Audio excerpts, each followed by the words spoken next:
Hello friends, আমি অর্পণ। তো টলি নিউজ অ্যান্ড আপডেটস বলে একটা ফেসবুক পেজ রয়েছে সোশ্যাল মিডিয়াতে, বেশ জনপ্রিয় একটা পেজ, যেখানে মুভি সংক্রান্ত সিনেমাটিক বিষয়পত্র নিয়ে আলোচনা করা হয়, বিভিন্ন তথ্য বিভিন্ন ডাটা কিন্তু দেওয়া হয়। তো সেখানে দেখছিলাম যে অষ্টমবার পুজোয় মুখোমুখি হতে চলেছে প্রসেনজিৎ চ্যাটার্জি অ্যান্ড দেব, অর্থাৎ 8বার কিন্তু মুখোমুখি হয়েছে অলরেডি তারা। এইবারে 9বার তারা মুখোমুখি হতে চলেছে, ক্ল্যাশ হতে চলেছে। অন্যতম একটা বিগেস্ট ক্ল্যাশ দুর্গাপুজোয়। যারা মুভি নিয়ে ভালোবাসো, যারা সিনেমা লাভার, তারা বুঝবে যে ক্ল্যাশের মাহাত্ম্যটা কতটা। বক্স অফিস মানে কি, ঠিক আছে? একটা বক্স অফিসের উপরে অনেক কিছু ডিপেন্ড করে, অনেক ফ্যান্সদের আবেগ ভালোবাসা কাজ করে। তো এটা শুধুমাত্র বাইরের কোনো ইন্ডাস্ট্রি না, বলিউডের যেমন হয়, হলিউডে হয়, তামিল তেলেগু ইন্ডাস্ট্রিতে হয়, ঠিক তেমনই কিন্তু বাংলাতেও টলিউড ইন্ডাস্ট্রিতে কিন্তু এই ক্ল্যাশের মাহাত্ম্য, ক্ল্যাশের একটা আলাদা ব্যাপার রয়েছে সিনেপ্রেমী দর্শকদের কাছে এবং সুপারস্টারদের সেই ডাইহার্ড ফ্যান্সদের কাছে। সুতরাং তাদের একটা জিনিস আমার ভুল লেগেছে, সেটা বলছি প্রথম থেকে। তারা এই যে অষ্টমবার টোটাল মুখোমুখি হয়েছে দেবদা এবং বুম্বাদা, সেখানে পরিসংখ্যানটা তারা জানিয়েছে সিনেমা কোন সিনেমা ভার্সেস কোন সিনেমা, এবং সেখানে কোন সিনেমাটা বিজয়ী হয়েছে, অর্থাৎ কোন সুপারস্টারের ছবি বক্স অফিসে শ্রেষ্ঠ একটা কালেকশন করতে পেরেছে, ব্লকবাস্টার দিয়েছে বা সুপারহিট হয়েছে, এবং কোন সিনেমাটা মুখ থুবড়ে পড়েছে, কে কাকে হারিয়েছে, সেইটার একটা পরিসংখ্যান টলি নিউজ অ্যান্ড আপডেটস বলে পেজটা তারা দিয়েছে, যিনি পেজের অ্যাডমিন রয়েছে। তো তারা যেটা বলেছে 2023 সালে, মানে একদম সবার লাস্ট যেটা মুখোমুখি হয়েছিল বুম্বাদা এবং দেবদা, সেখানে সৃজিত মুখার্জি পরিচালিত দশম অবতার ভার্সেস দেবদার বাঘা যতীন রিলিজ করেছিল পুজো ক্লাস 2023-এর পুজোতে। সেখানে কিন্তু দশম অবতার বিজয়ী হয়, অর্থাৎ বুম্বাদা দেবদাকে হারিয়ে দিয়েছিল, বুম্বাদা জিতেছিল। আচ্ছা, একদম অথেন্টিক নিউজ তোমরা পেয়ে গেছিলে। এর আগে সবাই জানে 2023 সালে সর্বোচ্চ কালেকশন করেছিল।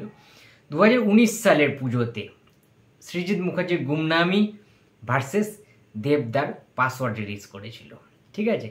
তো গুমনামিতে আমরা সবাই জানি বুম্বাদার সেই অনবদ্য নেতাজি সুভাষচন্দ্রের অভিনয়, গুমনামি বাবার অভিনয়, ঠিক আছে? এবং দেবদার টোটা রায়চৌধুরী, আরও অনেকে ছিল পাসওয়ার্ড মুভিতে। তো পাসওয়ার্ড মুভিকে কিন্তু হারিয়ে দিয়েছিল গুমনামি, আবার জিতে গেল প্রসেনজিৎ চ্যাটার্জি, দেবদাকে হারিয়ে দিল বুম্বাদা। 2018 সালের পুজোতে কে যে রিলিজ করেছিল, অর্থাৎ কিশোর কুমার জুনিয়র, প্রসেনজিৎ চ্যাটার্জি, কৌশিক গাঙ্গুলি পরিচালিত, এবং দেবদার সিনেমা ক্লাস করেছিল হইচই আনলিমিটেড, একটা কমেডি বই। তো সেখানেও কিন্তু কিশোর কুমার জুনিয়র, যেহেতু কম বাজেটের সিনেমা ছিল, কিশোর কুমার জুনিয়র কিন্তু হইচই আনলিমিটেডকে হারিয়ে দিয়েছিল এবং বিজয়ী হয়েছিল কিশোর কুমার জুনিয়র, ঠিক আছে?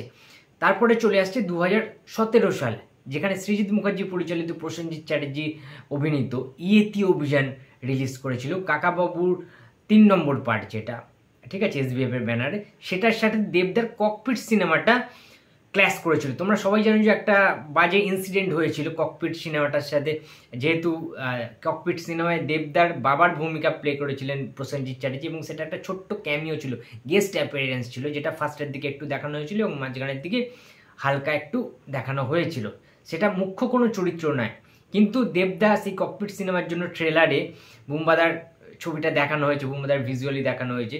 এবারে বুম্বাদার ছবি অরিজিনাল যেটা নাম ভূমিকায় প্রসেনজিৎ চট্টোপাধ্যায়, যেটা কি ইয়েতি অভিযান মেন লিড ক্যারেক্টার, সেটার সাথে যেহেতু ককপিট ক্লাস করেছে, বুম্বাদার সেটা খারাপ লাগে, আপত্তি ছিল, এবং সেটা নিয়ে একটা জলঘোলা টাইপের হয়েছিল। তার পরবর্তীতে তারা দুজনেই, দেবদা এবং বুম্বাদা, মিউচুয়াল সেটা মিটিয়ে নিয়েছিল মিউচুয়ালভাবে।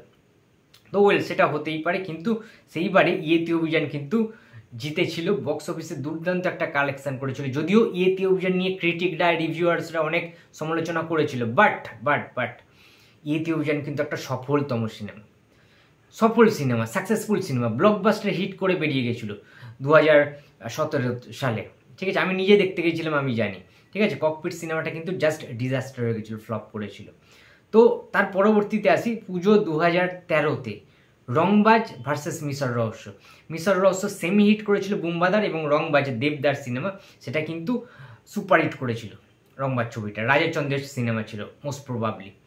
তো তারপরে চলে আসছে পুজো 2010, দুই পৃথিবী বনাম অটোগ্রাফ রিলিজ করেছিল, প্রসেনজিৎ চ্যাটার্জির অটোগ্রাফ বনাম জিৎ এবং দেব, অর্থাৎ জিৎদা এবং দেবদার দুই পৃথিবী, ঠিক আছে, রাজ চক্রবর্তী পরিচালিত এবং সৃজিত মুখার্জির first cinema debut film autograph Prosenjit চ্যাটার্জির সাথে first collaboration, SVF Prosenjit, Srijit, Anupam Roy, Rupam Islam, একটা যুগ, একটা জেনারেশন, একটা নস্টালজিয়া, একটা রেভলিউশন, সমস্ত কিছু অটোগ্রাফের মধ্যে সীমাবদ্ধ ছিল। এইখানে মানে 2010 সালে কিন্তু অটোগ্রাফ জিতেছিল, বক্স অফিসে দুর্দান্ত লেভেলের ব্লকবাস্টার করেছিল। দুই পৃথিবী আন্ডাররেটেড সিনেমা ছিল। দুটো বড় বড় সুপারস্টার থাকার সত্ত্বেও, দেবদা এবং জিৎদা থাকার সত্ত্বেও দুই পৃথিবী কিন্তু ঠিকঠাকভাবে সেইভাবে ফেটে হলে কিন্তু চলেনি। পরবর্তীতে OTT প্ল্যাটফর্মে যখন এসছে তখন কিন্তু লোকে দেখেছিল পাগলের মতো, কিন্তু সেই টাইমে অটোগ্রাফ জিতেছিল সেই ক্লাসটাতে 2010 সালে। এইখানে একটু ভুল দেখতে পাচ্ছি, টলি নিউজ অ্যান্ড আপডেটস এই পেজটাতে দিয়েছে যে দুই পৃথিবী নাকি জিতেছিল, অটোগ্রাফকে হারিয়ে দিয়েছিল। এটা কিন্তু ভুল ইনফরমেশান, ঠিক আছে। আমার যতদূর আইডিয়াস, আমার যতদূর মনে আছে, যতদূর আমি ইনফরমেশান পেয়েছি, দুই পৃথিবীকে হারিয়ে দিয়েছিল অটোগ্রাফ 2010 সালে। ওকে, তারপরে 2010 সালেই জানুয়ারি মাসে একদম রিলিজ করেছিল কিন্তু দেবদার বলো না তুমি আমার এবং বুম্বাদার ক্লার্ক। সেখানে বলো না তুমি আমার জয়লাভ করেছিল, সুপারহিট সিনেমা হয়েছিল, এবং ক্লার্কটা অতটা ভালো চলেনি, ঠিক আছে। তো এটা আমি মানছি, সবকটাই মানছি, খালি দুই পৃথিবী ভার্সেস অটোগ্রাফটায় অটোগ্রাফ কিন্তু জিতেছিল, এইখানটা আমার খালি দ্বিমত রয়েছে। তারপরে 2009 সালের পুজোতে রিলিজ করেছিল দেবদার দুজনে ভার্সেস প্রসেনজিৎ রঞ্জিত মল্লিকের মামা ভাগ্নে বুম্বাদার, ঠিক আছে। সেখানে দুজনের সিনেমাটা একটু হলেও এগিয়েছিল, সুপারহিট করেছিল। মামা ভাগ্নেও আমার যতদূর মনে পড়ছে একটা কমেডি ফিল্ম হিসাবে ভালোই কিন্তু ব্যবসা করেছিল। যাই হোক, টোটাল আমার কাছে এই 8বারের মুখোমুখি ক্লাসে দেবদা এবং বুম্বাদা কিন্তু এগিয়ে রয়েছে। প্রসেনজিৎ চ্যাটার্জি মিস্টার ইন্ডাস্ট্রি কিন্তু 5-3 এগিয়ে রয়েছে, অর্থাৎ বুম্বাদা 5টা সুপারহিট দিতে পেরেছে ক্লাসে এবং দেবদা কিন্তু 3বার হিট দিতে পেরেছে বুম্বাদার সাথে কিন্তু ক্লাসে। সুতরাং বুম্বাদা এগিয়ে রয়েছে দেবদার থেকে 5-3, 5-3 গোল তো বলা যায় না। কিন্তু আমি এখানে একটাই কথা বলবো, এই যে দেবী চৌধুরানী এবং রঘু ডাকাত রিলিজ হচ্ছে, যেটা নিয়ে এত উত্তেজনা উন্মাদনা বুম্বাদার ফ্যান্সদের মধ্যে, দেবদার ফ্যান্সদের মধ্যে, ঠিক আছে। তো কে জিতবে কে হারবে, তো একটা কথা বলছি যে আমরা চাইবো যে দুটো সিনেমাই ভালো ব্যবসা করুক। রঘু ডাকাত, দেব এন্টারটেনমেন্ট ভেঞ্চার্স প্লাস SVF দুটো বড় বড় প্রোডাকশন হাউস যৌথ প্রযোজনায় রঘু ডাকাতকে আনছে, আমরা দেখতে পাচ্ছি, জানতে পাচ্ছি।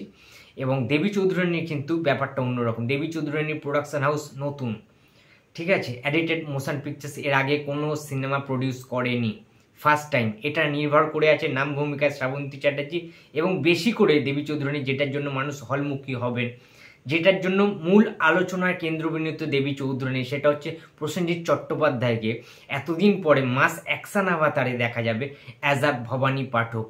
বঙ্কিমচন্দ্র চট্টোপাধ্যায়ের নভেলকে কেন্দ্র করে যে সিনেমাটি, ইংরেজদের বিরুদ্ধে যে যুদ্ধ, যে লড়াই, যে ভয়ানক একটা পরিস্থিতি, যে আবহাওয়াটা সৃষ্টি করা হবে এবং দেখতে পাবো বস, সেই রকম লেভেলের হলিউড লেভেলের একটা কাজ কিন্তু আসছে দেবী চৌধুরানী। কোনোভাবেই দেবী চৌধুরানীকে আন্ডার রেটেড করা যাবে না, কোনোভাবে দেবী চৌধুরানীর সিনেমাটাকে আন্ডার এস্টিমেট করা যাবে না। যে আন্ডার এস্টিমেট করবে তার ভাগ্যে দুঃখ আছে, তার কপালে দুঃখ আছে ভাই, ঠিক আছে। তার কারণ মাঝখান থেকে দেখা যাবে দেবী চৌধুরানীকে নিয়ে এত হাসাহাসি চলছে, দেবী চৌধুরানী সবচেয়ে বেশি বক্স অফিস কালেকশন দিয়ে বেরিয়ে যাবে, হতেই পারে।